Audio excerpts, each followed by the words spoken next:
Okay, the year was 1980.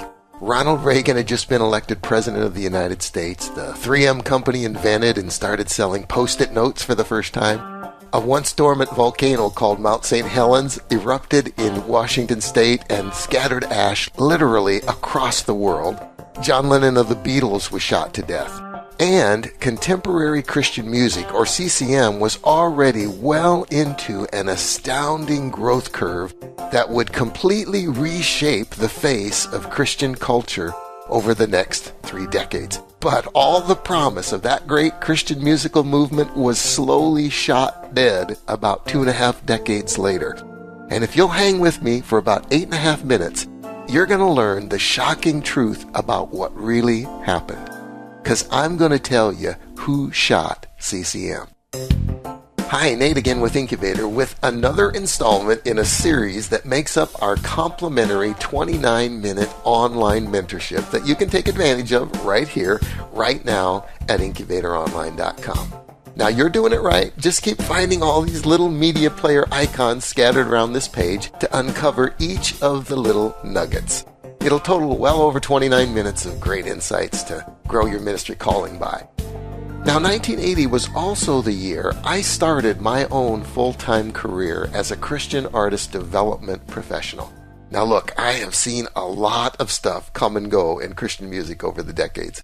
I first stumbled onto CCM just after its birth in the 60s, and I witnessed then the innocence of its childhood, the awkwardness of its teenage years, then the transition into middle age. And sadly, I've now seen what I consider the premature death of CCM during the last decade or so. But I have to tell you, I'm also excited about something new and refreshing that's evolved after the passing of the CCM movement. And I'm going to talk about that in just a moment. And by the way, just for clarity, when I talk about CCM, I'm talking about it as a movement, as a force in the world, as a sustainable industry. Now sure, there's still a handful of artists that you could point to today and label as CCM artists. And there's the remnant of a tiny industry niche that still hobbles along after the implosion of the music industry over the last decade. But CCM as a going concern, as a vibrant force, as a visible movement, well, that's no more. You want to know who shot CCM? It was gunned down by worship music. Now, hear me out on this. I'm not saying worship is bad or that all the great worship music that's coming out is wrong. I'm actually happy to see the growing awareness in Jesus Church for how to take the worship experience to higher levels. That's all really cool. But I think it's worth noting that the pendulum of music in the church has swung from the days of CCM, where we embraced the call to affect our culture and reach out to those outside the church with a relevant gospel message through song. Today, most of what's happening in Christian music is worship stuff. Music that's geared toward those already in the family of God and is focused on helping them in their worship experience. And as I said, there's nothing wrong with that per se. But what happened to our call to reach out to those outside the church family? Where's the place for songs that express a Christian viewpoint to all those who might be seeking an answer to the ache in their soul and aren't finding it through the institutional church? That's what contemporary Christian music was all about, answering that call through the creativity of music, reaching outside the family to bring more people into the family in a culturally relevant way. And that call to reach out into the world with the gospel through song, that's what was shot dead by worship music. Now, okay, maybe it wasn't murder. It's not like the whole worship movement intentionally and deliberately set out to kill CCM. Maybe it was more like involuntary manslaughter. I mean, we weren't thinking about it. It was just an unfortunate byproduct of our focus on ourselves and improving our worship game. But let's look at another angle on this. There's a slightly darker side if you look at the money and the industry side of things. Now, it seems like there's always a darker side when you look at the money stuff. But as the whole music industry across the board imploded over the last decade, and the Christian music industry right along with it, and then the Great Recession began and everybody in the music business started scrambling to survive, Well, things got really dicey for the Christian music industry. Album sales pretty much evaporated in the face of 99-cent digital downloads, and suddenly being able to get $18 albums to sell enough to pay back production costs for CCM artists became kind of improbable. Where was the money going to come from now? I remember sitting in a closed-door meeting many years ago with a bunch of other Christian music industry folks, listening to a consultant's report about how the Christian music industry could only continue growing if we all found a way to engage the church in the Christian music industry agenda. Now, that advice never ended up getting any traction back then because, the CCM industry was still flying pretty high at the time. But now, in the face of everything crumbling, maybe the Christian music industry could tap into the church after all, and voila, worship music becomes the focus. Selling worship music to Christians. Kind of like shooting fish in a barrel. But it was a way to survive the tsunami of sagging record sales.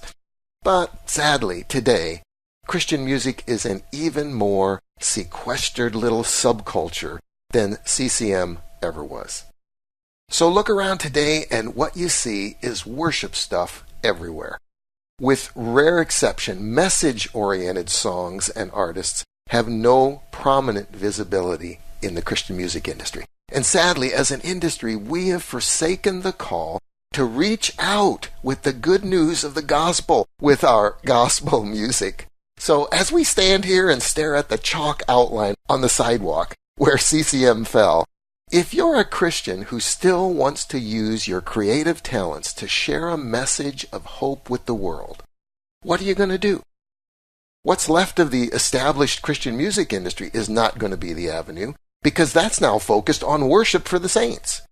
If you don't want a ministry focused around worship, but you still feel a calling to music, what you going to do? Maybe you remember CCM, you identify with its core calling, and have always wanted to use your talents in a music ministry. But somehow life kept getting in the way and kept you from pursuing that calling. But now you're ready to get moving. Whether you're young and just starting out, or you fit what I call an autumn ministry, launching a new adventure and search for significance later in your life, wherever you are, you can pick up the original mantle of CCM. You can tap into that calling to take a fresh and relevant message to hurting people. How can you do that? As a music ministry entrepreneur, more specifically as a life message artist. It's not done in the same way as the old CCM, but it has the same core intent.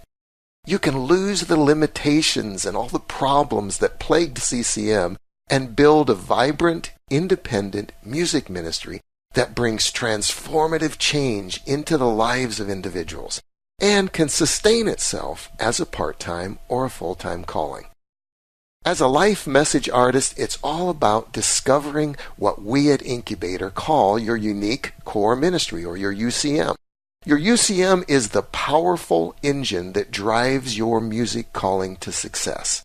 And hey, although CCM is gone, your UCM is here to stay.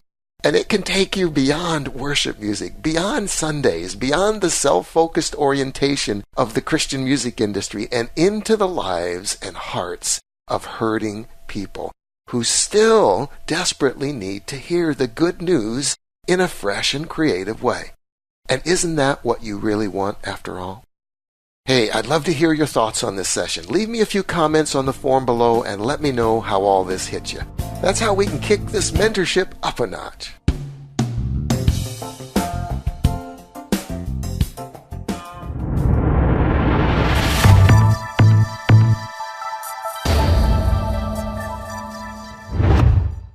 Yeah.